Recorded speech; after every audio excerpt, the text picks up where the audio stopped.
الحمد لله رب العالمين والصلاة والسلام على سيد الأنبياء والمرسلين أما بعد فأعوذ بالله من الشيطان الرجيم بسم الله الرحمن الرحيم الصلاة والسلام عليك يا رسول الله وعلى آلك وصحابك يا حبيب الله الصلاة والسلام عليك يا نبي الله وعلى آلك وصحابك يا نور الله۔ اللہ پاک کے پیارے حبیب دلوں کے طبیب صلی اللہ علیہ وسلم نے فرمایا، جو بندہ محبت اور شوق کے ساتھ 3 مرتبہ دن میں اور 3 مرتبہ رات میں مجھ پر درود پاک پڑھے، اللہ پاک پر حق ہے کہ اس کے اس دن اور اس رات کے گناہ معاف فرما دے۔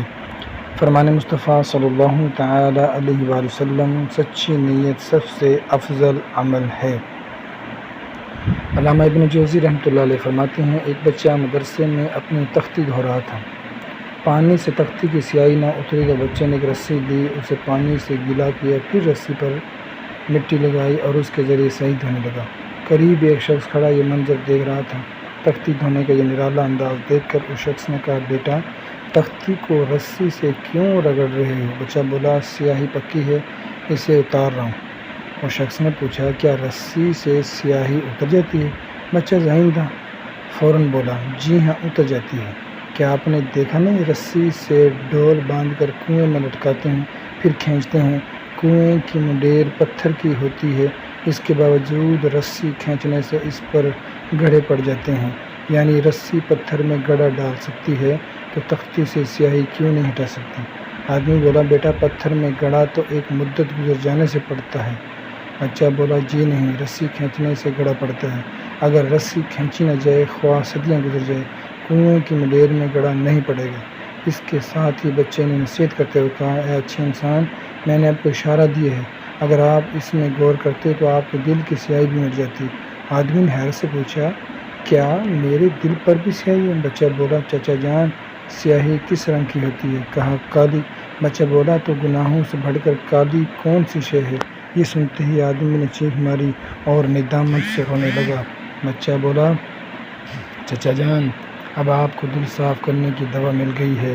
آدمی نے پھر حیرانی سے پوچھا، وہ دوا کون سی ہے؟ بچے نے کہا، ندامت کے آنسو، یہ گناہوں کو دھو کر دل صاف کر دیتا ہے، اور اس کی دلیل یہ کہ اللہ پاک کے حبیب دلوں کے طبیب صلی اللہ علیہ وسلم نے فرمایا، بے شک آنسو روز قیامت آگ کے سمندر بجھا ڈالیں گے۔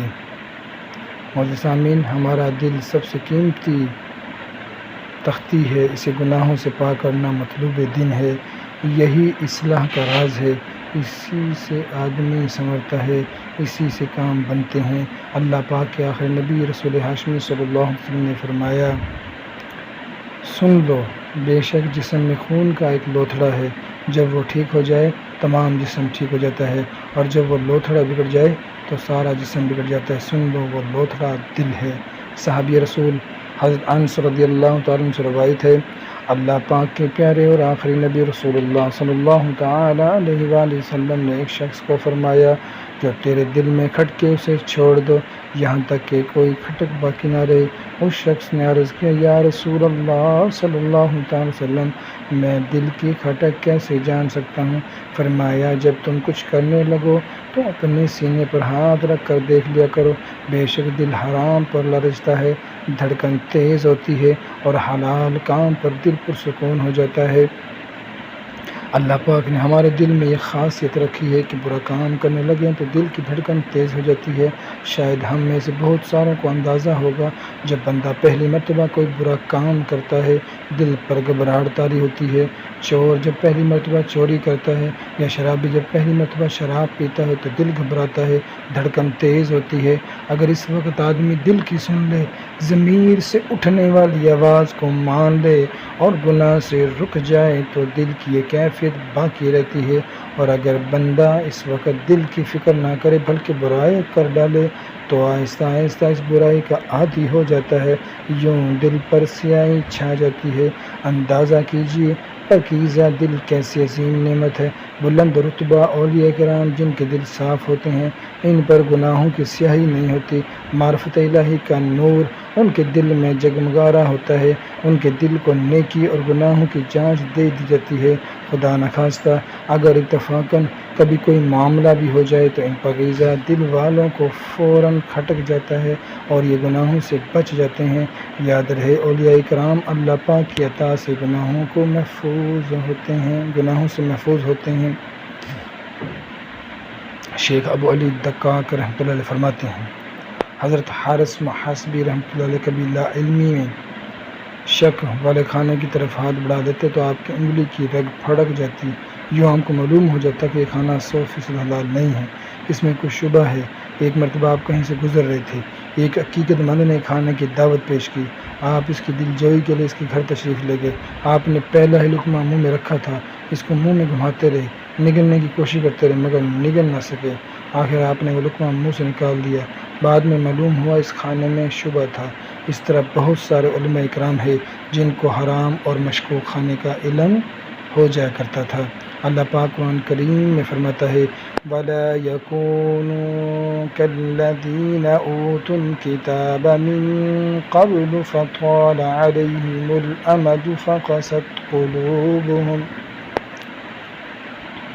اور مسلمان ان جیسے نہ ہوں جنہیں پہلے کتاب دی گئی، پھر ان پر مدت دراز ہو گئی تو ان کے دل سخت ہو گئے۔ اس آیت کریمہ میں اللہ پاک نے پچھلی قوموں کا ذکر فرمایا کہ وہ لوگ جنہیں پہلے کتاب دی گئی وہ لمبی امیدوں پر پڑے جس کے سبب ان کے دل سخت ہو گئے۔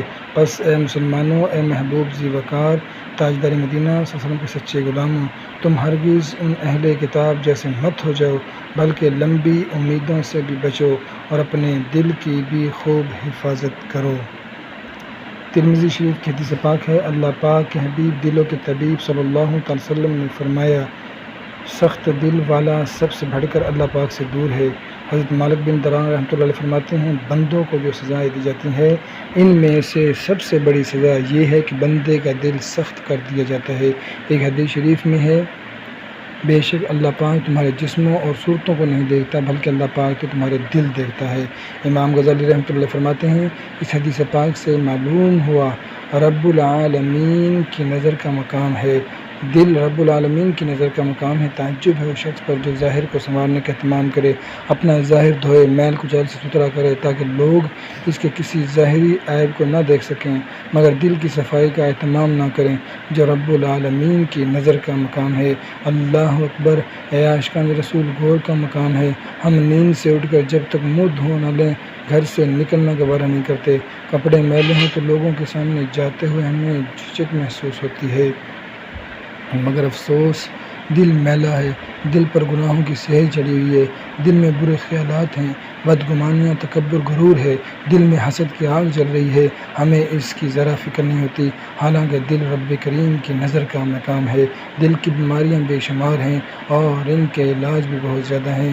امام غزالی رحمۃ اللہ علیہ نے منہاج العابدین میں ان کا خلاصہ کیا ہے، آپ فرماتے ہیں، دل کی سختی کے 4 بنیادی اسباب ہیں، اگر آدمی ان سے بچ جائے تو انشاءاللہ الکریم اس کا دل صاف ہو جائے گا۔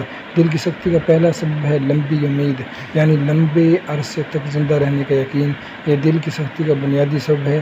اللہ پاک قرآن کریم میں فرماتا ہے فَطَالَ عَلَيْهِمُ الْأَمَدُ فَقَسَتْ قُلُوبُهُمْ، پھر ان پر مدت دراز ہوگی تو ان کے دل سخت ہو جائیں گے۔ لمبی امید نیکوں کی راہ میں رکاوٹ اور ہر برائی کی جڑ ہے، یہ ایسی لا علاج بیماری ہے جو اور بہت ساری بیماریوں کا سبب بنتی ہے۔ لمبی امید کے سبب ٹال مٹول کی عادت پڑتی ہے، نیک کاموں میں سستی آتی ہے، دل پر غفلت کے پردے چڑھتے ہیں، دنیا کی محبت بڑھتی، حرص میں اضافہ ہوتا ہے اور آدمی دنیا میں مشغول ہو کر آخرت کو بھول جاتا ہے، جس کے سبب اس کا دل سخت ہو جاتا ہے اور گناہوں کا میل چڑھ جاتا ہے۔ اس لیے جو دل کی صلاح چاہتا ہے اسے چاہیے اپنی امیدیں کم کرے اور موت کو ہر وقت اپنے پیش نظر رکھے۔ ایک روز سرور عالم صلی اللہ علیہ وسلم حضرت اسامہ رضی اللہ تعالیٰ عنہ کو ایک مہینے کے ادار پر سودا خریدتے دیکھا تو فرمایا، کیا تم اسامہ پر تعجب نہیں کرتے کہ 1 ماہ کے لیے خریداری کر رہے ہیں؟ اللہ کی قسم جب میں زمین پر قدم رکھتا ہوں تو گمان کرتا ہوں کہ قدم اٹھانے سے پہلے موت آ جائے گی، جب بھی لقمہ منہ میں ڈالتا ہوں تو گمان ہوتا ہے ایسے نگلنے سے پہلے موت آ جائے گی۔ دل کی سیاہی کا دوسرا بڑا سبب حسد ہے۔ اپنے مسلمان بھائی سے نعمت چھن جانے کی تمنا کرنے کو حسد کہتے ہیں، یہ بہت بڑی باطنی بیماری ہے۔ اللہ پاک نے قرآن کریم میں حسد کرنے والوں سے پناہ مانگنے کا حکم دیا، ارشاد فرمایا وَمِن شَرِّ حَاسِدٍ إِذَا حَسَدَ، اور حسد والے کے شر سے جب وہ مجھ سے چلے۔ اللہ اکبر۔ معزز سامعین، اندازہ کیجیے حسد کتنا بڑا فتنہ اور کتنا بڑا شر ہے کہ رب کائنات نے حسد کرنے والے کو شیطان کے ساتھ ملایا اور حکم دیا کہ ان سب سے پناہ مانگو۔ حدیث پاک میں ہے حسد نیکیوں کو ایسے کھا جاتا ہے جیسے آگ سوکھی لکڑی کو جلا دیتی ہے۔ امام غزالی رحمۃ اللہ فرماتے ہیں حسد بے چینی اور بے مقصد غم و فکر میں مبتلا کرتا ہے۔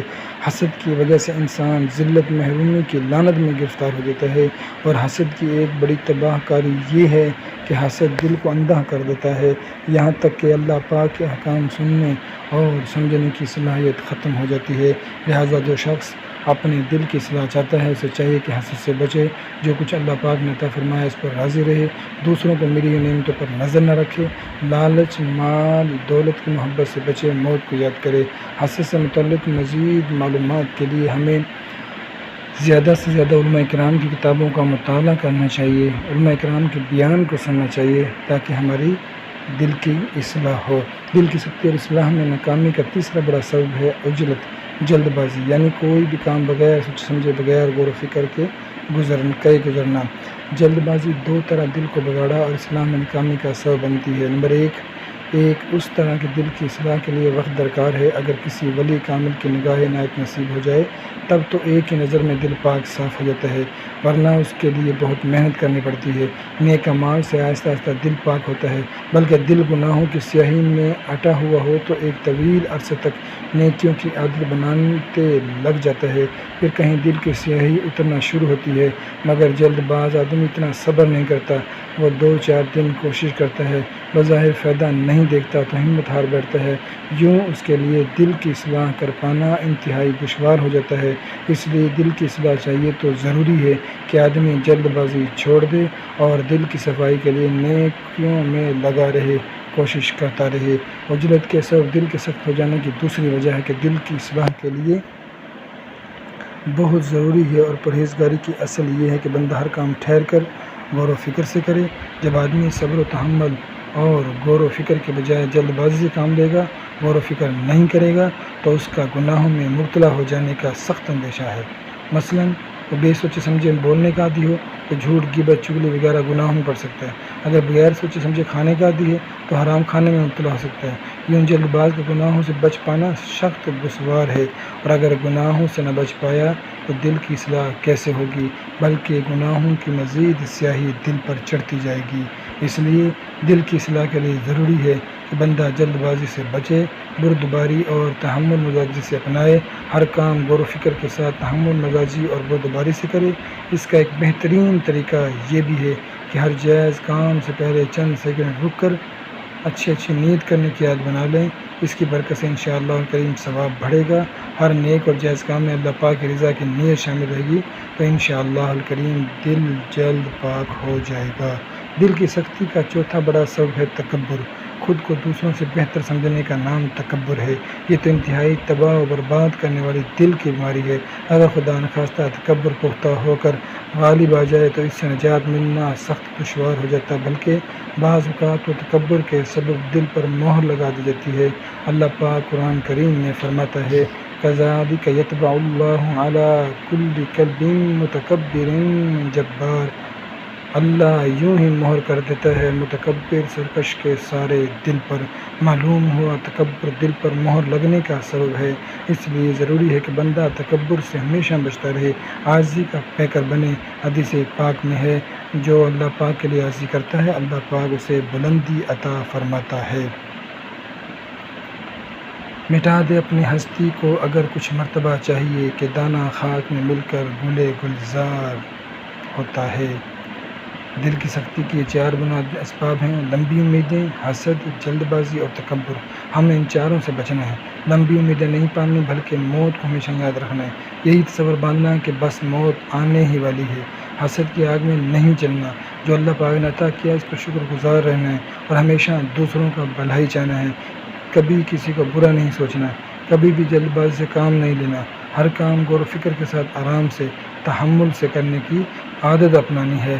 اور تکبر سے تو لازمی بچتے رہنا ہے کہ شیطان کی ہزاروں سال کی بعد اسی تکبر کی وجہ سے ضائع ہوئی اور وہ ہمیشہ کے لیے نامراد ہو کر رہ گیا۔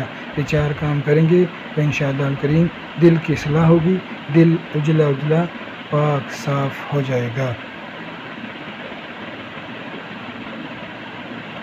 بزرگان دین فرماتے ہیں جو کوئی ہر نماز کے بعد 100 مرتبہ یا اللہ پڑھے انشاءاللہ الکریم اس کا باطن کشادہ ہوگا۔ جو روزانہ نماز فجر کے بعد سینے پر ہاتھ رکھ کر 70 مرتبہ یا فاتحہ پڑھے انشاءاللہ الکریم اس کے دل کا زنگ میل دور ہوگا۔ اور جو روزانہ کسی بھی وقت دن میں 1 مرتبہ 7 بار یا فاتحہ پڑھا کرے گا انشاءاللہ الکریم اس کا دل روشن ہوگا۔ دل کی اصلاح کرنے اور گناہوں سے بچنے کے لیے ہمیں زیادہ سے زیادہ علماء کرام کے بیان کو سننا چاہیے، ان پہ توجہ دینی چاہیے اور علماء کرام کی لکھی ہوئی کتابوں کا زیادہ سے زیادہ مطالعہ کرنا چاہیے تاکہ ہماری اصلاح ہو اور ہمیں ہر طرح کی برائی سے بچ جائیں۔